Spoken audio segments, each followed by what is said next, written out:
उत्पन्ना एकादशी का महत्व और व्रत कथा हिंदू धर्म में विशेष महत्व रखती है। यह एकादशी मार्गशीर्ष मास के कृष्ण पक्ष की 11वीं तिथि को आती है। इसे उत्पत्ति एकादशी भी कहते हैं क्योंकि इस दिन एकादशी माता का जन्म हुआ था। उत्पन्ना एकादशी का महत्व। उत्पन्ना एकादशी का पालन करने से सभी प्रकार के पापों का नाश होता है और व्यक्ति को मोक्ष प्राप्ति का मार्ग मिलता है। इसे भगवान विष्णु की पूजा और ध्यान का दिन माना जाता है।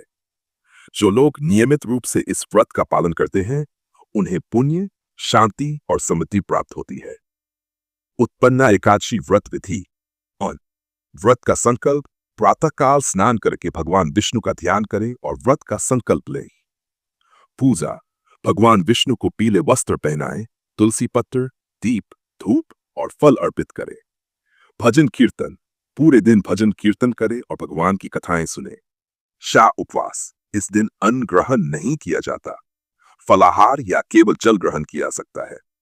रात्रि जागरण। रात्रि में भगवान का ध्यान करते हुए जागरण करें।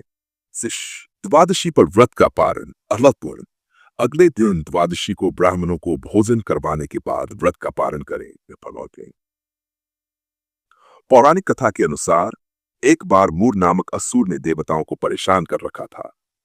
जब देवताओं ने भगवान विष्णु से सहायता मांगी तो भगवान ने मूर से युद्ध किया, लेकिन मूर इतना बलवान था कि भगवान विष्णु ने एक गुफा में जाकर विश्राम किया। उस गुफा में भगवान की रक्षा के लिए उनकी शक्ति से एक देवी प्रकट हुई। देवी ने मूर का वध किया और भगवान विष्णु को बताया। भगवान विष्णु ने प्रसन्न होकर उन्हें आशीर्वाद दिया और कहा कि तुम एकादशी के रूप में पूजित होंगी। इसी कारण इस एकादशी को उत्पन्ना एकादशी कहा जाता है। उत्पन्ना एकादशी का फल। यह व्रत व्यक्ति के जीवन से पापों को समाप्त करता है। मनुष्य को वैकुंठ धाम की प्राप्ति होती है। जीवन में शांति और सुख की प्राप्ति होती है। यह व्रत भक्ति और श्रद्धा के साथ करना चाहिए जिससे भगवान विष्णु की कृपा प्राप्त हो सके।